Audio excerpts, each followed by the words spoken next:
naman malaman nyo na ang isipan ko'y gulong-gulo. Nagtatanong kung susundan ko siya, dahil ang puso ko ay nabihag niya.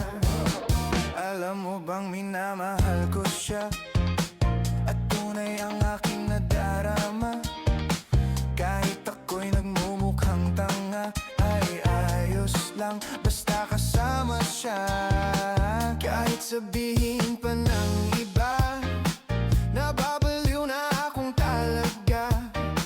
Kahit mayroong ibang nagcha-cha-cha, nagrurumba, nagsasalsa.